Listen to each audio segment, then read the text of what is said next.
Hi guys, welcome to Set for Adventures. Good to see you again. I'm currently gathering and packing equipment and kit for a one-night wild camp next week. It's going to be a mountain wild camp, high level. So, and it's going to be winter one as well. So I'm not quite sure whether they're going to get any snow. We may or may not have some snow on the tops, but that remains to be seen. But anyway, while I was gathering the equipment, I thought it might be interesting as I show you guys what I carry and why. This is a one-night wild camp. So we'll roll the intro, and then we get straight into the actual video itself. Okay, see you in a little bit.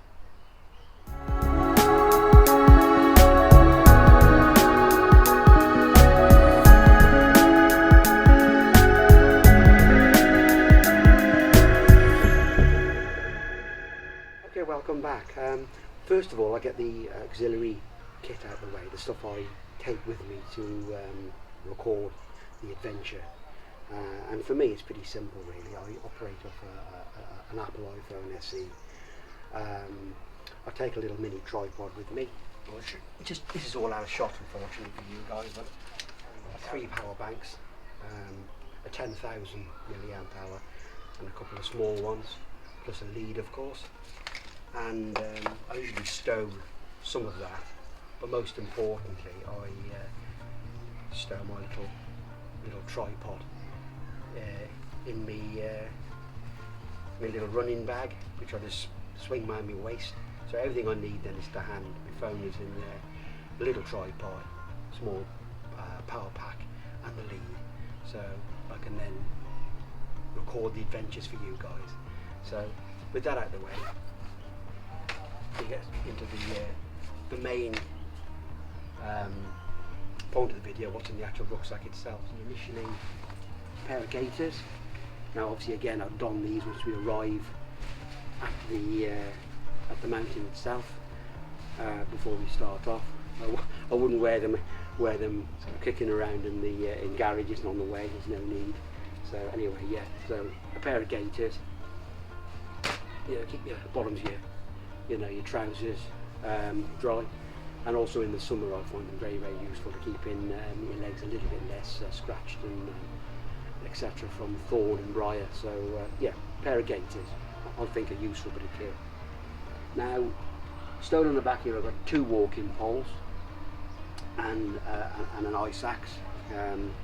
Now again, I don't really know whether I'm going to hit any snow when we land. In the hills, if there's snow, the ice axe will come up the mountain. But if there is no, and there's none predicted, then I'll probably leave it behind. I mean, that's the way I'll play it.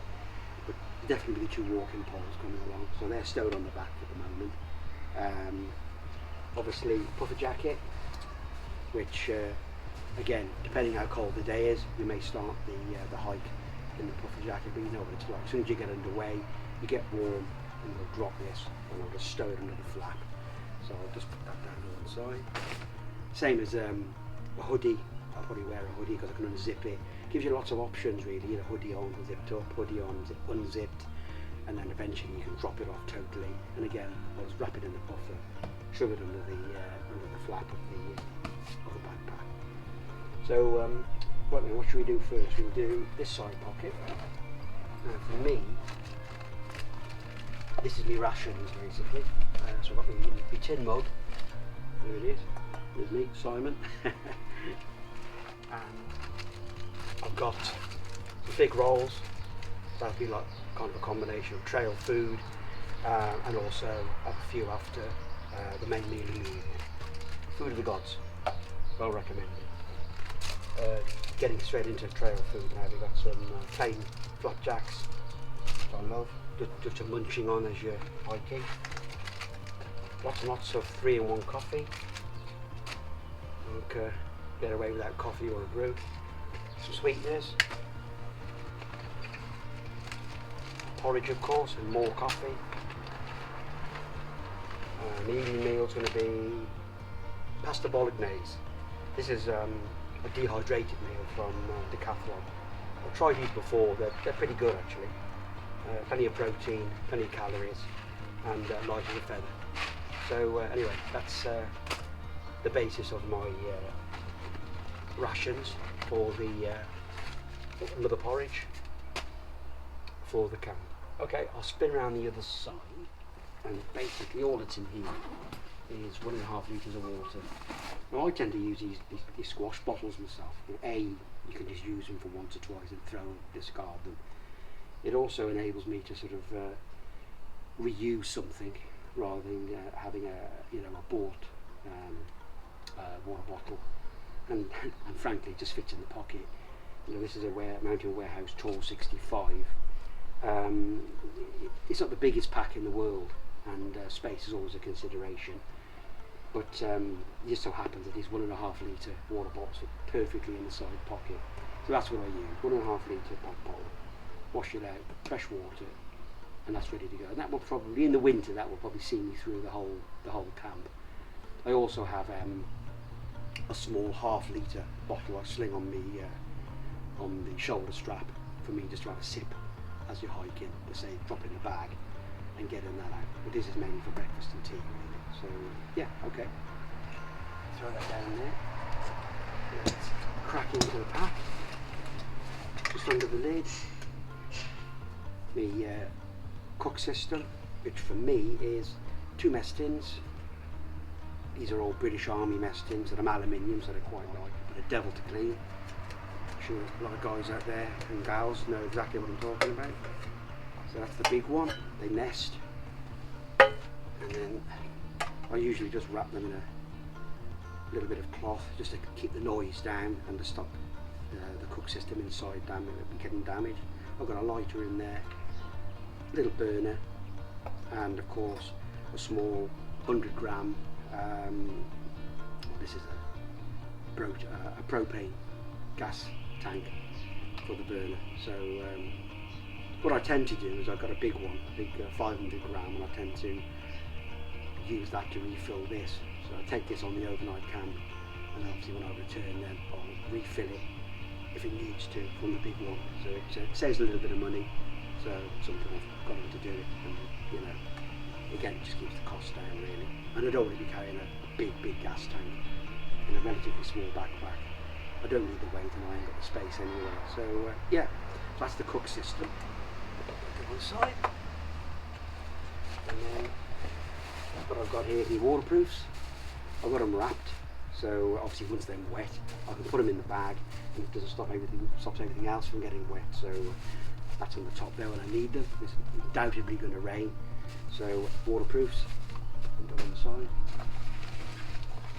And I've got my sleeping bag in a stuff sack, waterproof stuff sack. These are very good. I got this from of all places, Home Bargains. They're about $2.99 each, and they are spot on. I mean, I've had more expensive dry bags, and to be honest, they've let go. You're looking for some dry kit, and it's already wet. But these, I've been through some, should we say, some wet hikes, and they haven't let me down yet. What I've got in there is a little blow-up pillow, a little bit of comfort, weighs nothing, and of course my 3-season bag, which is this one. It's a Euro hike 3-season. It goes down absolute extreme about -16, comfortable about -2, but of course if you're wearing an extra layer in the sack at night, you're giving yourself a bit more room for a bit more margin.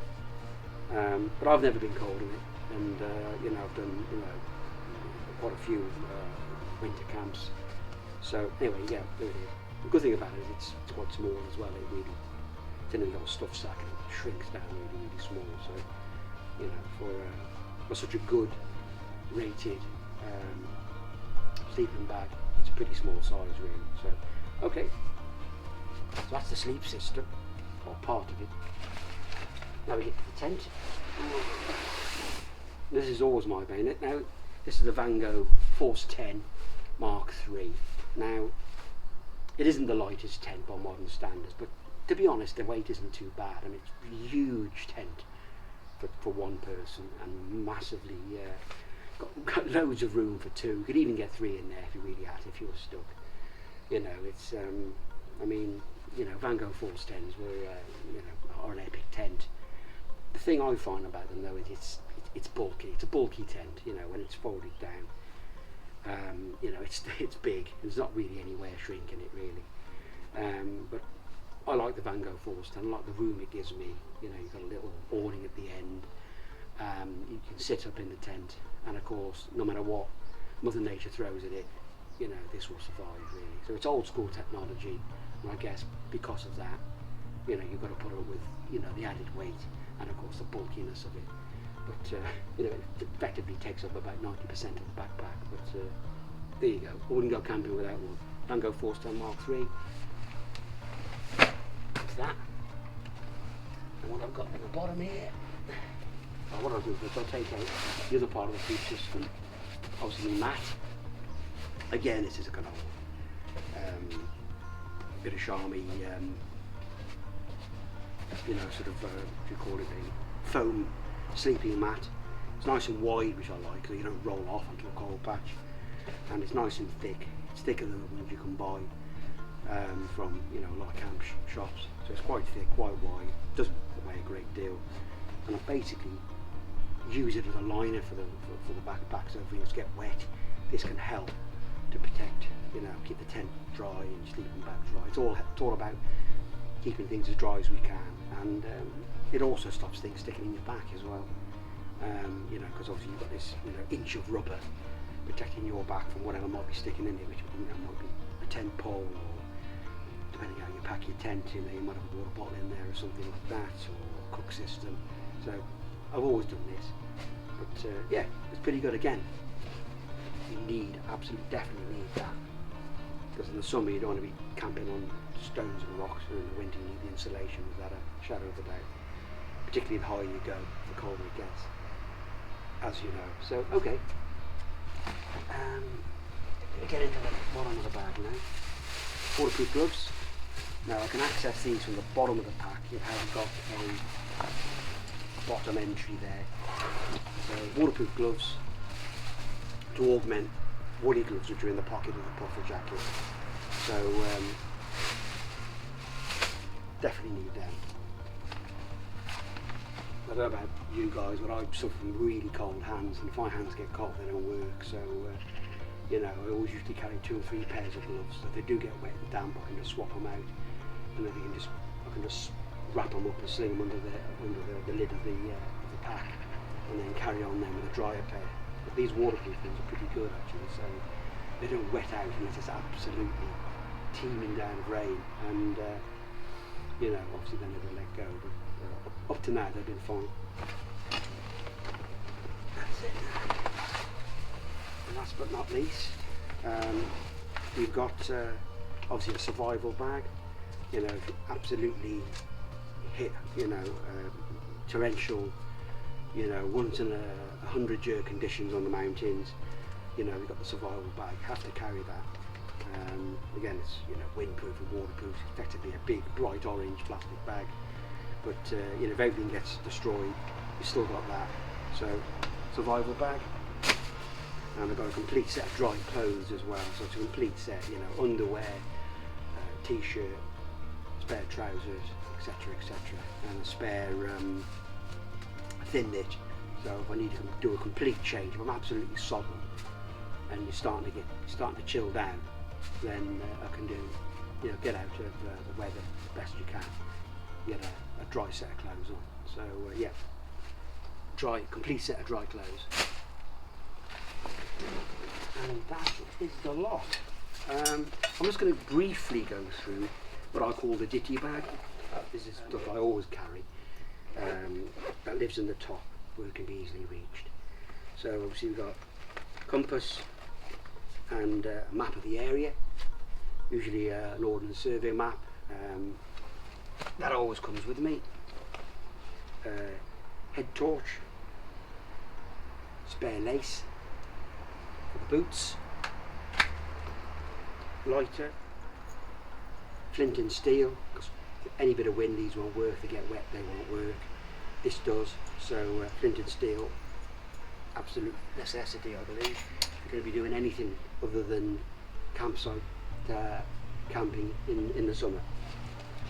first aid kit, plasters, tissues, little sponge for cleaning your mess tins or your cooking system, a little bit of antiseptic cream, toilet roll, can't go without that, can we? Puree tabs. I mean, I know some people don't like the taste of them, nor do I, but they work, you know, if you have to, you know, resupply, particularly in the summer when, let's be honest, 1.5 litres goes just like that, and you're going to have to resupply from streams, you know, and burns, etc. Then drop a couple of those in, water's safe. So yeah, puree tabs or water purification tablets. What else have we got in here? Kendleman cake, again, like an emergency ration, you know, basically just minty sugar. Whistle, again, invaluable. You know what it's like when this mist comes down, or if you know, low cloud, etc. It's easier to hear something or hear a partner if you get separated than it is to see them.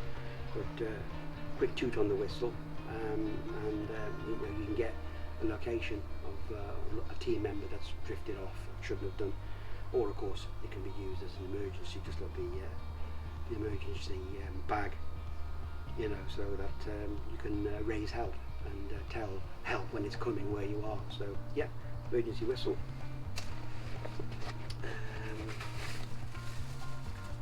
Matches, waxed. So I take a box of, well, this is England's Glory matches, dipped in wax. So again, it's just another means of starting the burner.